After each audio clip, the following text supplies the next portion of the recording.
bandeko bino mobo moni bino mobo yebi. Hein? Mama bo maabana na enzala te. Taga mote manzambali a défisa mado. Journaliste de marque, la Ofra d'Afrique bien sûr, la Vénus de la République démocratique du Congo.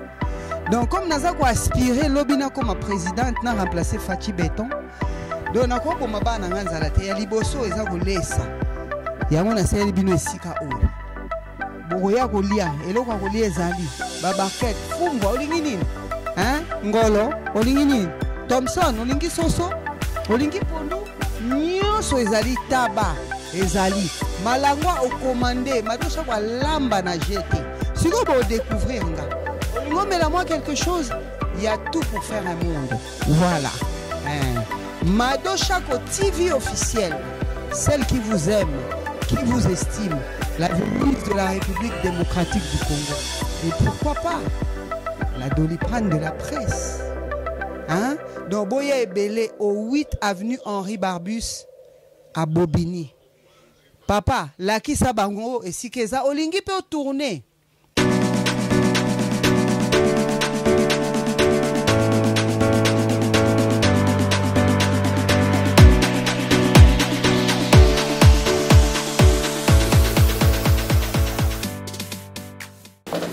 Pierre chapitre 3 verset 21.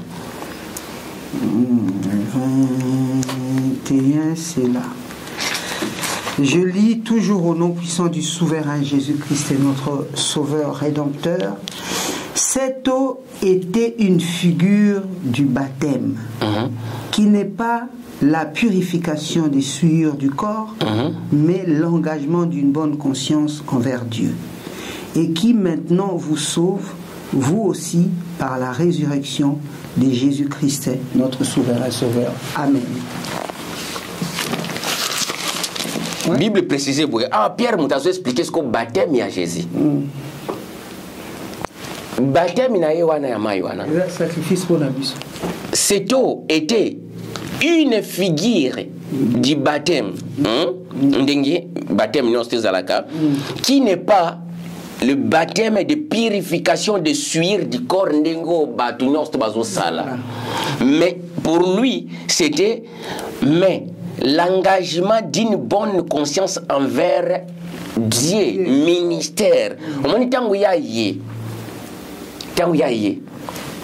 Yoke lokomoko awawa basala nzambe ba comprendre ntango ya ye lelo yo kaka wote consécration bazu il ba sopeli moto na moto mama donnos to lokuta donc nde ba consacrer batu na église o ba consacrer kinga o afukami devant batu ale batu nyo so bo sambela bo ezaka lokuta ba ndenge basala ka wana donc basala ka en renvers do ba renverser mystère basiko basala ka ona ndenge kokoma osali ya nzambe eza initiation au monaka que non mutaliki na initiation pas bima serviteur mutu tango azoleka na initiation eza na ba rituel basala ka bel rituel il faut ba sukolo nzoto mobimba bulumbu bokoti na maibu oui donc yango moni na tiwana mystère moni mama do oyo wana en tout cas bandeko tolanda.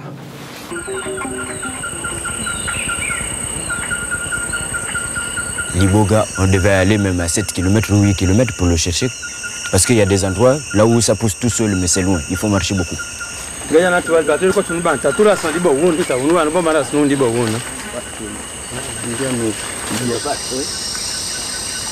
Ah, justement, il y a le bois sacré. Ah bon? Oui. Ah oui, c'est lui. Ça, c'est le bois sacré. Bassé, il faut casser. Bassé. Essaye de casser. Oui, ça c'est le bois sacré, ça c'est le même. Voilà. Alors la différence qu'il y a entre celui qui est en forêt et celui qui est au village, ce sont les graines. Alors les graines au village, c'est tout petit et un peu long, mais ici en brousse ça grossit parce que c'est sauvage. Bien sûr. Voilà. Voilà du bord, c'est ça. Et ça plus les vitamines. Parce que là-bas, le soleil, il suce trop, et ici, il est bien caché, puis c'est très bon ici. Tu vois, j'ai déjà récupéré une petite racine là que j'ai commencé à manger. Ça. Déjà. Donc, là, déjà, ça va me faire un effet de pouvoir être en forme jusqu'au soir. Je ne l'ai pas goûté. Je peux goûter un peu? Oui, oui. Ouais, ouais, ça c'est le bon d'Ivoire. Hein. Ça, c'est lui. Et ça a un bon goût. Hein. L'iboga, c'est une plante chez nous, c'est la plante de Dieu. Donc moi je me présente, je dis à la plante que moi je suis Malendi et j'aimerais t'utiliser. Je prends ma salive à moi, qui est là, donc c'est ma parole, que je mets sur la feuille. Et je parle, c'est ce que je pense pour demander à la plante. Et à partir de là, je demande maintenant dans mon cœur, est-ce que je peux t'utiliser, toi la plante?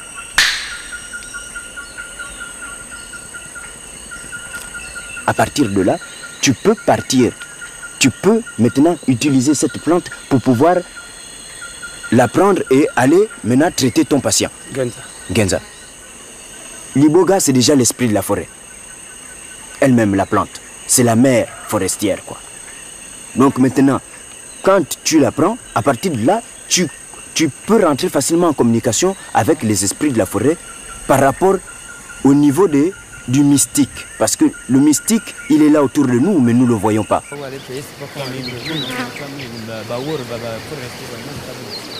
Il y a l'initiation thérapeutique. La personne est malade. Il va voir un imam. Et il va dire, la guérison n'est possible qu'après initiation.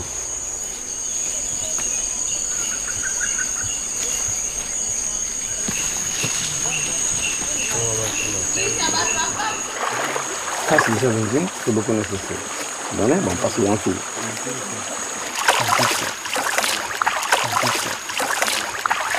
Cet argent est sacrifié pour le bain.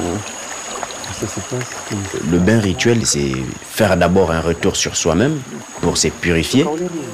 Ça te permet d'être en confiance avec toi-même.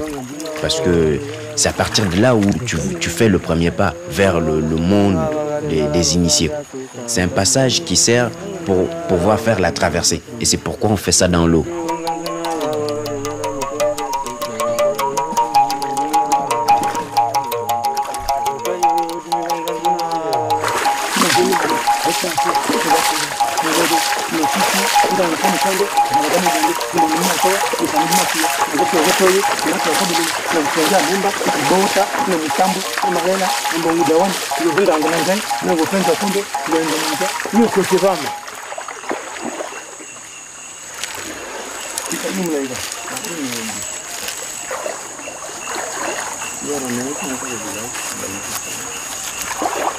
Je puisse m'aider moi-même dans mes problèmes, tout ce que j'ai, et que l'initiation que j'ai fait, ça doit bien se passer.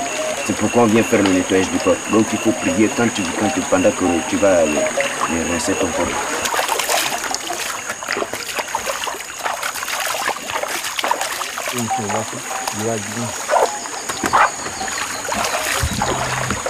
Si jamais dans ta vie tu as volé quelqu'un, tu dénonces. Si tu as tué quelqu'un, tu dénonces.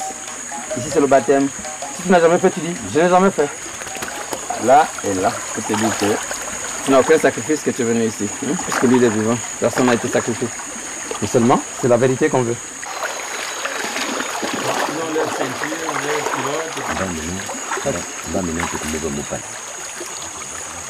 Normalement, le pagne rouge, c'est le sang.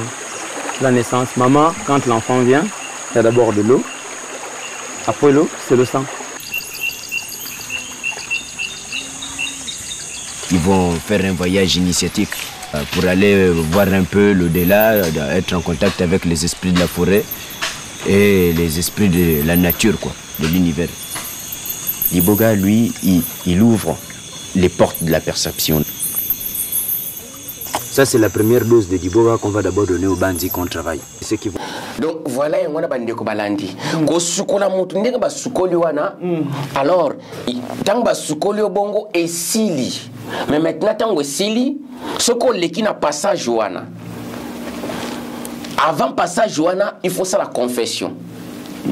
Tango yo kaka aloba boyalobi, je suis le chemin, la vérité et la vie.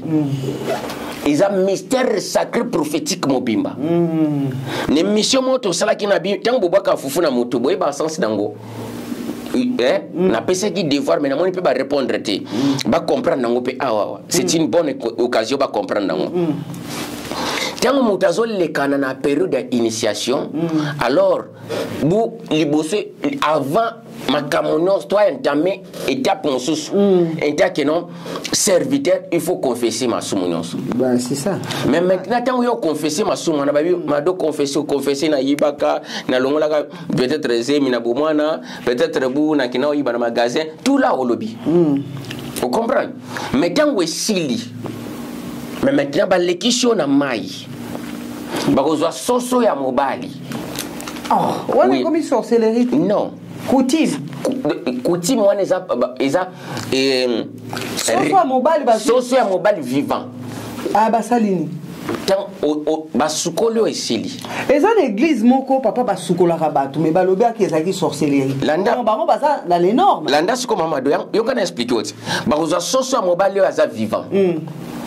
Bah, bon d'accord, mado a confessé, masumunaye.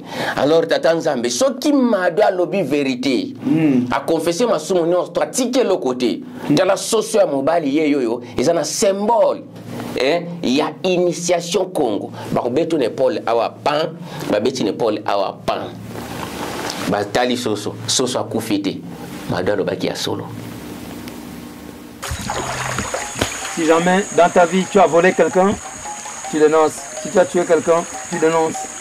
Ici c'est le baptême. Si tu n'as jamais fait, tu dis je n'ai jamais fait. Là et là, je te dis que tu n'as aucun sacrifice que tu es venu ici. Parce que lui il est vivant, personne n'a été sacrifié. Mais seulement, c'est la vérité qu'on veut. On a répété. Bazi soso. Omoni meki. Boye bibo solo. Lobana nous savoir la vérité. Bazi soso. Yo au lobby. Mais là on a une église basala bon. Oui. Papa so basali bon ça sorcellerie. Mais c'est pour cela que on a mondele tango ya katali ba makamwana non so abime non. Botika blona mina on a c'est la sorcellerie. Mondele mutabenga bino wana ti. Non mondele muto a changé. Mondele muto a changé on a pas mon non blo ni bo salo. Non papa yo ne non, il y a un autre qui n'a pas. Donc, mystère à parole les alliés étape par étape. Vous comprenez? Mais maintenant, parole et aussi social mobile boye. Mado confessé, Dieu confessé mon ingani naza boye, boye. Alors, bon, d'accord. Moi na yo mado confessé. Alors, donc puisque ça mystère mon très puissant. Ce qui m'a donné le bien solo. Wana boza entouré. Wana batu. Non, batu musu baza wana. Batu baza mais spirituellement. Mais spirituellement, il y a des esprits qui sont là. Oui. Pour participer dans le rituel wana ya ben rituel. Il y a initiation. Ce qui m'a donné le bien solo. Alors, ce qui m'a donné le bien solo. Ce soit la vivant. Ce qui m'a donné aussi. Yoza vérité. Yanzila ya Congo. Donc lui il est la vérité des chemins. Il y a initiation Congo.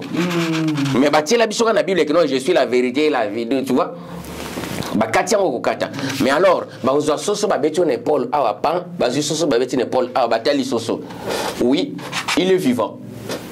Donc madame la vérité.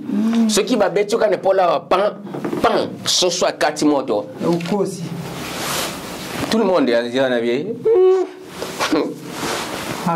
Akosi. So Kofi rituel et katani. Bimana mai. Mais ce qui bazo salon na kacha mai oza bolumbu. Bana mibali bazo sala initiation sala mana bana mibali. Non, oza bolumbu na miso abatu. Oza penani. Abede ba mona bolumbu hein. Oui. Mais maintenant, ce qui bana basi OK sala mona bana basi. Ce qui bana mibali bo sala mona bana mibali. Mais maintenant, alors après wana ce qui est sili, ce soit koufité. Ah, victoire.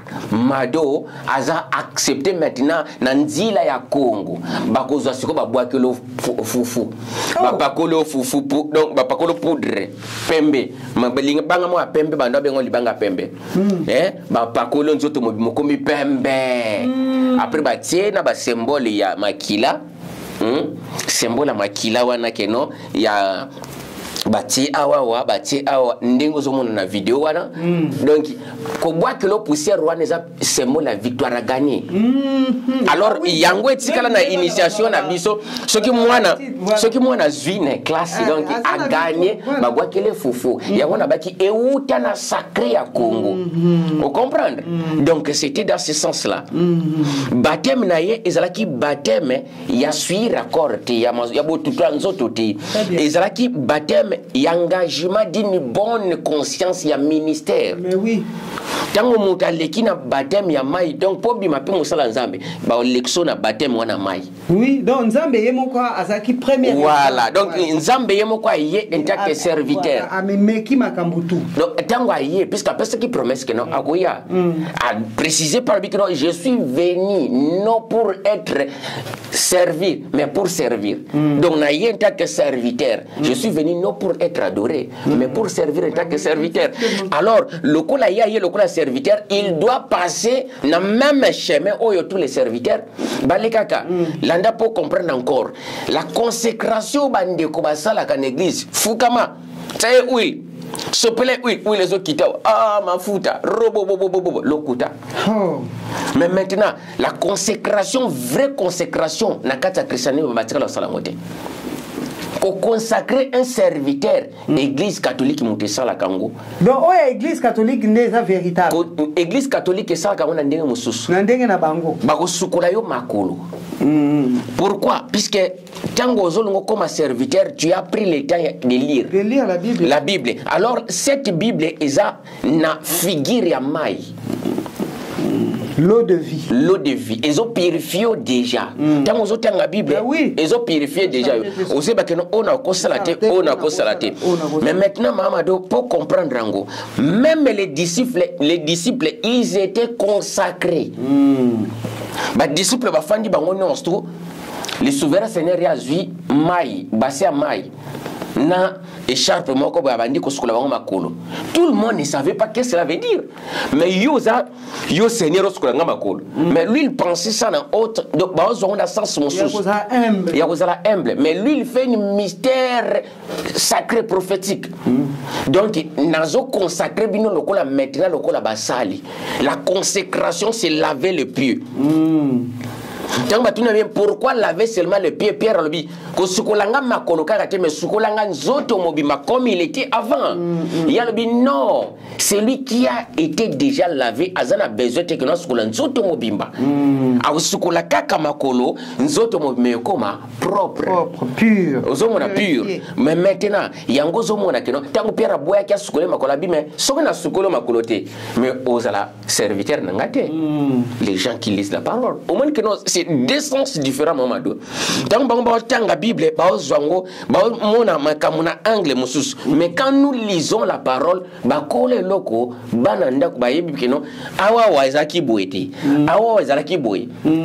et puis quand nous parlons, ils sont convaincus que notre lot est vérité. Vérité quoi. Puisque si nous disons de fausseté, mais ce que nous disons, Mamadou, le baptême des seigneurs est exemple que nous, l'exemple chrétien. Lui, il prenait le baptême, il y a consécration, il y a ministère, engagement d'une bonne conscience envers lui-même.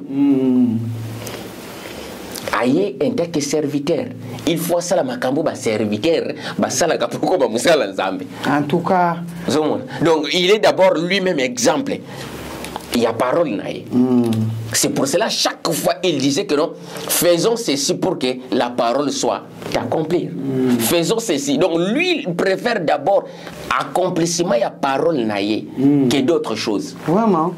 Vous voyez? C'est ce qui nous sauve. Voilà. Donc en tout cas, le souverain Seigneur Yah, le maître de toute l'étendue de la création, le responsable de nos souffles de vie, Mado Chako TV officiel vous bénit, vous élève, sa majesté des majestés, la magnificence même. Merci beaucoup à vous qui regardez cette émission avec beaucoup d'attention. Laisse que l'amour de l'Éternel habite dans vos maisons, en son nom glorieux et souverain. Amen. Papa, osa pasteur to nabi. Et si nabi, qu'est-ce que cela veut dire? Nga naza nabi. Nabi eza na langue ya ba éthiopien, amaratien. Et ni ola kisa prophète. babenga kombo ya nabi banda kobenga le souverain Seigneur auto benga Jésus Christ. Mais pourquoi le biga na langue éthiopienne na lingala te yango na zoloba ba no ya nabi uti wapi no ya nabi zai pa na biso na Congo te nabi e uti na Éthiopie babanda kobenga ya nabi plus grand prophète il y a nabi donc plus grand prophète donc aza supérieur à prophète tout mais maintenant alors nabiso na Congo babanda kobenga prophète nganga nzambe tu vois ba mindele ba benyango voyant zomona ba mindele ba voyant wana ba wana ba voyant mais biso to bana benga banganga nzambe poto zana banganga le voyant ya kisi na le voyant ya nzambe nganga kisi bengi voyant o oui mais maintenant mwana mundele biso to sala ki différence nango o ba oyo banganga nzambe na ba wana banganga kisi deux voix différentes. Bah oyo ba voyant nzambe ba okuna ba voyant ya satana. D'accord. Tu vois, ce qui fait de voyance là, donc bah, voyance à Satan. Ok, merci beaucoup. Pour terminer, papa, en tant que Benakongo que nous sommes, selon Kamamalam ou Memeli Bisso dans l'émission Oyo Boye Bibo Solo, oh Yamalonga, Olobi ke nani le royaume de Benga ki angwa la vie éternelle, oh Benga ki au place au coma, il n'existe pas. Non, l'enlèvement de l'église. Bon, pour nous qui ça être bien à Congo, tout à l'heure on dit l'enlèvement de l'église. C'est ça une question important, papa. Parce que nous tous, même banananga, famille nanga, balingi nanga, netipe bayini nanga, naza ko espérer qu'un jour tout le monde a quand même au kondiwana. Pour ceux qui le lot, tozong ça ma bête, ceux qui le lot tozoboya alors que nous sommes capables de le faire. Mais ceux qui est s'abstenir, il y a un comportement, retour, il y a c'est parce que nous aspirons un jour, il y a qu'on rencontrer mon Keliwana, Jésus-Christ de Nazareth, notre Dieu à travers Jésus-Christ de Nazareth qui est notre souverain sauveur. Donc, il y a mon en tant que Benakongo, être un enfant Benakongo, ndenge yo memeli biso na émission kitoko ya boye bibo solo savoir la vérité. Est-ce que toza déjà ndenge toi choisi boye, est-ce que toza déjà habité de la vie éternelle? Papa, j'aimerais savoir. Est-ce que toza la bien à droit nango? Mamado Benakongo ozana na droit à la vie éternelle. Puisque mystère qui Benakongo qui la reine ya centenaire na monsieur Congo. Donc notre droit inter qui ba Benakongo au moni na reine wana la prédestination na biso ezo sous fin na reine ya 100 ans. Après reine ya 100 ans awawa toza maintenant na jugement du grand trône ya terre mobimba. Il y a tout être ya créaki pour passer awawa jugement du grand trône blanc. Mais alors, pendant tant oyo eza awawa, il y a centenaire oyo, les nations, ils vont encore mourir, mais les Benakongo, ils seront directement changés. Donc, au moins, il y a à changer qui, à l'ongwena qui bomota kotima mon esprit. Les autres nations bakokufa, et ça est le mot très puissant. Mais ça sera dans tous les continents européens, dans tout l'univers, parce qu'il faut savoir que Congolais ça partout. Ils en ont bazana russe, bakufa kuna, bakunda bango na ba cimetière, ils en ont bazana awa, bakufa, bakundi bango awa, ils en ont bazana Éthiopie, ils en ont bazana Congo. Est-ce que babena Congo ana nyoso bakolamuka na mokili mobimba? Oui. Bible précisé boy. Na retour na yeta ngwaye. Yongo zomo na kino. Non babola muka après mystiquement. Ba se retrouver dans la République démocratique du Congo. Biso nyoto sa Tchéquie. Non, otuni question bien. Yoka ce qu'on a expliqué yo quoi. Continue imu parce que oui, te ezelo komoko. Omoni makambo yo, omoni évangile yo. Ya kibena Congo. So yo kyangoko wanozana posa ka yo kango. Na retour na yeta ngwaye. Terre. Apocalypse chapitre 16 verset 19 ils ont précisé le biso tango aye aniati makolo na place on y a na ligne équateur terre entière c'est divisé en 3 grandes parties. 3 grandes parties. Ligne équateur Rwanda. Et c'est vallée de banditi suka. Et Kabul loko la monine to Kabul la gâteau na 2 parties. Donc et Kabwani pan. Donc partie yo na partie yo vallée na katikati. Donc vallée de ko e bandeli kuna tisuka. Ya terre omoni globe ndenge zaka globe ligne globe wana ligne wana pe salami wana donc vallée wana tourner na katikati siko ya vallée wana montagne bimi na ligne équateur mais maintenant alors ba bena Congo ba accepter parole en Nzambe ba mettra qui parole en Nzambe en pratique a précisé que nous avons livré Apocalypse chapitre 3. Parce que toi, Benakongo, tu as gardé la parole de la persévérance à moi. Je te garderai aussi pendant les temps de grandes preuves qui vont venir sur le monde entier pour éprouver les habitants de la terre. La dame a très sérieux. Oh, babenga net qui 666. Oh, babenga tribulation. Tribulation, kasi bon. Balbagi 666 et comme na période ça, c'est vrai qu'on s'attendait à voir des dinosaures sortir de ici et là, des monstres. Mais ici 666, on papa on comprend que Eza Batunde va commis encore plus mauvais. 666 a bon été. On soulever ma question encore. Une seule question et que c'est une mission mobimba. Curiosité papa. 600 au moins une place aux autres 666. Avant que 666 soit né Salama, c'est donc obi valeur à Benakongo. Ce qui peuple congolais y a valeur naie. Mondela y a valeur à peuple congolais. Ya moni atabouli là, bo ça va marche. Ba talibno ka balongwati. Ba des ignorants. Ils étaient ignorants. C'est la haine. Mais bon, après, ils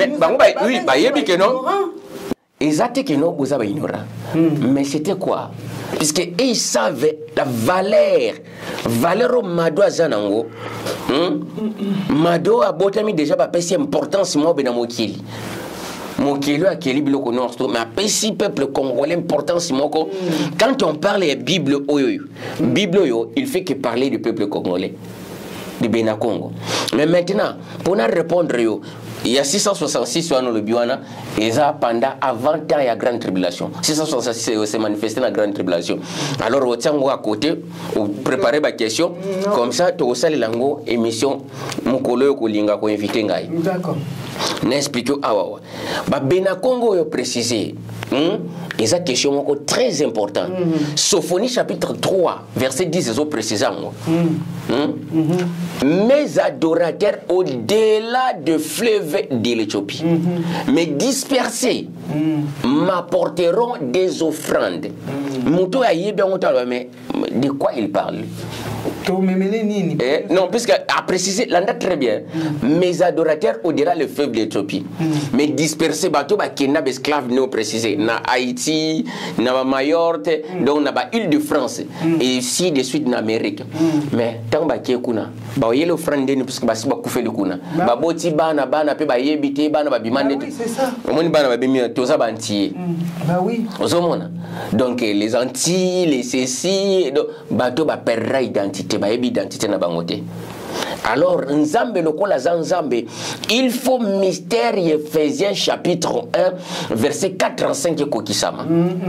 Il y a bateau qu'on reprend. Il y a bateau, il y a ponaki. Oui, qu'on reprend l'identité là-bas. Voilà. Mais maintenant, pour qu'on reprendre l'identité que ça la tête pendant tango dozawe. Qu'on reprendre l'identité que ça la pendant tango résurrection des morts que ça la.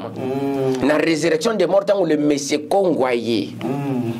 Pour régner, alors c'est là que Akoloba, vous qui dormez dans le poussière, réveillez-vous.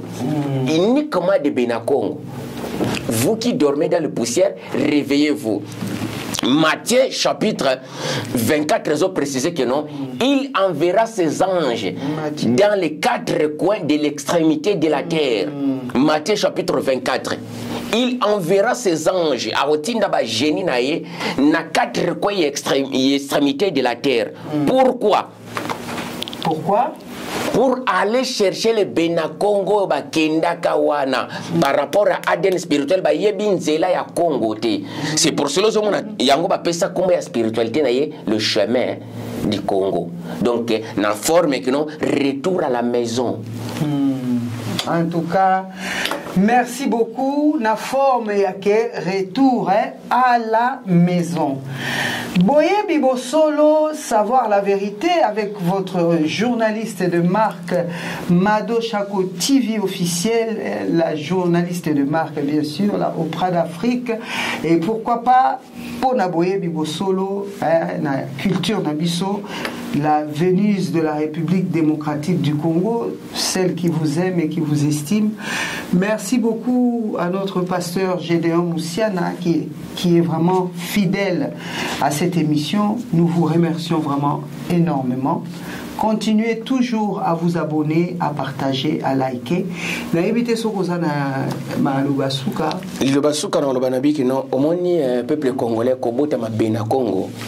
Na senga bino mikolonyo songa bi kobota maga bena Congo. Awawa bo découvrir omoni oza ba vangu. Bo découvrir il faut peuple congolais comprendre valeur na ye. Pour y banding na komi lengi là déjà pour biteza que non après règne ya millénium après règne ya centenaire wana to régner na roi Congo nga posa na ngeza ifuna zonga encore kana même place na zalaka bena Congo encore na vie éternelle. Alors pose la ka bena Congo il faut marcher na kobanga nzambe na ba principe ya makambo nzambe ko sala mabete ko yeba kotambola pozonga na même place sokité omoni yango yemuka précisa que le souverain Seigneur ya les enfants de la maison seront jetés dehors. En tout cas, merci beaucoup. Oh ya binomoko Chako. Bye.